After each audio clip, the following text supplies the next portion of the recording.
ನಾವು ಈ ರೀತಿಯಾಗಿ ಇಷ್ಟೆಲ್ಲ ಟೀಚಿಂಗ್ ಏಡ್ಗಳನ್ನು ಬಳಸ್ಕೊಂಡು ಪಾಠ ಮಾಡಿದಾಗಲೂ ಕೂಡ ನಮ್ಮಲ್ಲಿ ಏನಾಗುತ್ತೆ ಅಂತ ಹೇಳಿದ್ರೆ ಇಂಗ್ಲೀಷ್ ಅನ್ನೋದಕ್ಕೆ ತುಂಬ ಅಂದರೆ ತುಂಬ ಒತ್ತು ಕೊಡ್ತಾರೆ. ಎಲ್ಲರೂ ಅಷ್ಟೇ ಇಂಗ್ಲೀಷ್ ಚೆನ್ನಾಗಿ ಬೇಕು ನಮ್ಮ ಮಕ್ಕಳಿಗೆ ಅಂತ ಹೇಳ್ಬಿಟ್ಟು.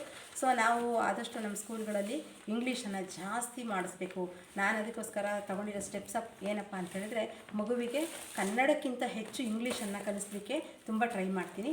ನಾನು ಕ್ಲಾಸಲ್ಲಿ ಹೋಗೋಕ್ಕಿಂತ ಮುಂಚೆ ಅಟೆಂಡೆನ್ಸ್ ಎಲ್ಲ ಆಗುವವರೆಗೆ ಆ ಮಕ್ಕಳುಗಳು ಅವ್ರದ್ದೇ ಆದಂತಹ ಒಂದು ಆ್ಯಕ್ಟಿವಿಟೀಸಲ್ಲಿ ತೊಡಗಿರ್ತಾರೆ. ಫಾರ್ ಎಕ್ಸಾಂಪಲ್ ನೋಡಿ, ಈಗ ನಾನಲ್ಲಿ ಬರೀ ಲೆಟರ್ಸನ್ನು, ಕ್ಲಸ್ಟರ್ ಲೆಟರ್ಸನ್ನು ಕಲಿಸೋದು ತೋರಿಸಿದೆ. ಈ ರೀತಿಯಾಗಿ ನಾನು ಏನು ಮಾಡಿದ್ದೀನಿ ಅಂತ ಹೇಳಿದ್ರೆ, ಈ ಥರ ಲೆಟರ್ಸನ್ನು ಫಸ್ಟು COAPT ಕ್ಲಸ್ಟರು, ಆಮೇಲೆ ESBIN, ಆಮೇಲೆ UDGRM, ಹೀಗೆ ಎಲ್ಲ ಕ್ಲಸ್ಟರ್ ಲೆಟರ್ಸ್ಗಳನ್ನು ಬರೆದಿದ್ದೀನಿ. ಅದರ ಜೊತೆಗೆ ವರ್ಡ್ ಫ್ಯಾಮಿಲೀಸ್ ಬರೆದಿದ್ದೀನಿ. ಅದರ ಜೊತೆಗೆ ಸೈಟ್ ವರ್ಡ್ಸ್ ಕೂಡ ಬ್ಯಾಕ್ ಸೈಡಲ್ಲಿ ಬರೆದಿರ್ತೀನಿ. ಈ ರೀತಿಯಾಗಿ ಬರೆದು ಮಗು ಡೈಲಿ ಅದನ್ನು ಪ್ರಾಕ್ಟೀಸ್ ಮಾಡ್ತಾ ಇರಬೇಕು.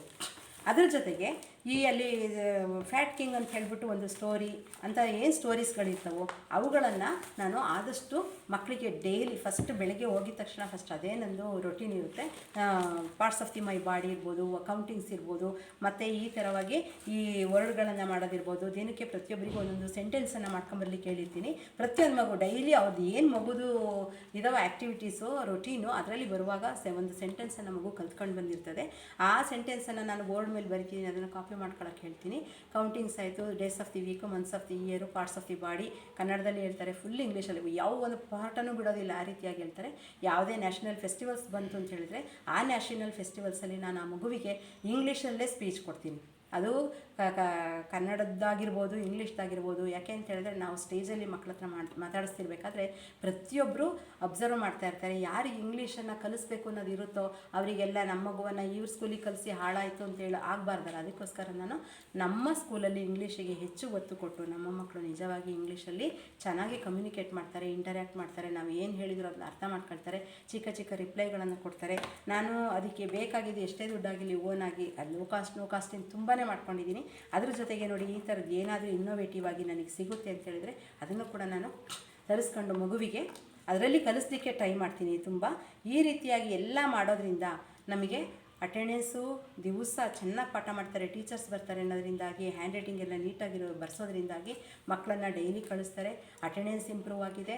ಮಕ್ಕಳದು ಯಾವುದು ಎನ್ರೋಲ್ಮೆಂಟು ಹೊರಗಡೆ ಕಾನ್ವೆಂಟ್ಗಳಿಗೆ ಹೋಗ್ತಾ ಇಲ್ಲ. ಯಾಕೆಂದರೆ ಇರೋದೇ ನಮ್ಮದು ಚಿಕ್ಕ ಊರು, LPS ಆಗಿರೋದ್ರಿಂದ ನಮ್ಮ ಲೆವೆಲಿಗೆ ಎಷ್ಟು ಬೇಕೋ ಅಷ್ಟೊಂದು ನಾವು ಸ್ಟೆಪ್ಸನ್ನು ತಗೊಂಡು ಸ್ಟೋರಿ ನೆರೇಷನ್ನು, ರೈಮ್ಸು, ಮತ್ತು ಕಾನ್ವರ್ಸೇಷನ್ ಸರ್ಕಲ್ ಅಂತ ಏನಿದೆ ಅದು, ಈ ಎಲ್ಲ ಎಲಿಮೆಂಟ್ಸನ್ನು ನಾವು ಸೇರಿಕೊಂಡು ನನ್ನ ಒಂದು ಟೀಚಿಂಗ್ ಲೆವೆಲ್ಲು ನಾನು ಡೆವಲಪ್ ಮಾಡ್ಕೊಳ್ಳೋದ್ರ ಜೊತೆಗೆ ಮಕ್ಕಳಲ್ಲಿ ಒಳ್ಳೆ ಇಂಪ್ಯಾಕ್ಟ್ ಇದೆ. ಪೇರೆಂಟ್ಸ್ ಕೂಡ ಇದರ ಬಗ್ಗೆ ತುಂಬ ಅಂದರೆ ತುಂಬ ಅಪ್ರಿಸಿಯೇಷನ್ ಇದೆ ಅವರಿಗೆ. ನಮ್ಮ ಸ್ಕೂಲಿಗೆ ತುಂಬ ಖುಷಿಯಿಂದ ಕಳಿಸ್ತಾರೆ.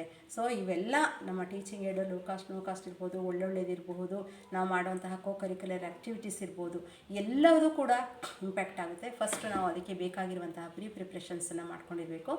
ಪ್ರಿಪ್ರೇಷನ್ಸನ್ನು ನಾವು ವರ್ಷದ ಫಸ್ಟಿಗೆ ಇನ್ನು ಏಪ್ರಿಲ್ ತಿಂಗಳು ಬಂತು ಅಂದರೆ ನಾವು ಅದಕ್ಕೇ ತುಂಬ ಅರ್ಧ ರಜವನ್ನು ವಿನಿಯೋಗಿಸ್ತೀವಿ. So government teachers has to control the overgoing students attendance, and also they have to be in our classrooms. So we have to inculcate all these activities in our classroom situation and improve our government school levels technically also. So ನಾನು ಮೊಬೈಲ್ಗಳನ್ನು ಕೂಡ ಅದಕ್ಕೋಸ್ಕರ ಬಳಸ್ಕೊಳ್ತಿದ್ದೀನಿ. Group ಮಾಡ್ಕೊಂಡಿದ್ದೀನಿ. ಗ್ರೂಪಲ್ಲಿ ಪೇರೆಂಟ್ಸಿಗೆ ಏನೇ ಹೊಸ ವಿಷಯಗಳಿದ್ರೂ ಕೂಡ ನಾನು ಅದರಲ್ಲಿ ಶೇರ್ ಮಾಡ್ಕೊಳ್ತೀನಿ.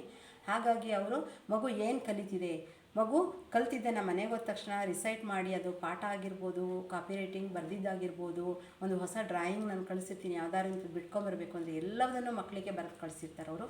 ಆ ಮಗು ಬರೆದು ಬಂದಿರುತ್ತೆ, ಅವ್ರ ಎದುರುಗಡೆ ಬರೀತಿರುವಾಗ ದೇ ಫೀಲ್ ವೆರಿ ಪ್ರೌಡ್. ಅದಕ್ಕೋಸ್ಕರ ನಮ್ಮ ಗೌರ್ಮೆಂಟ್ ಶಾಲೆಗಳಲ್ಲಿ ಚೆನ್ನಾಗಿಂತೆಲ್ಲ ಆ್ಯಕ್ಟಿವಿಟೀಸನ್ನು ಮಾಡಿಸ್ಕೊಳ್ಬೇಕು ಅಂತೇಳಿ ನಾನು ಎಲ್ರಿಗೂ ಹೇಳ್ತಾ, ನನ್ನ ಒಂದು ಕರ್ತವ್ಯದ ಬಗ್ಗೆ ನನಗೆ ತುಂಬ ಹೆಮ್ಮೆ ಇದೆ.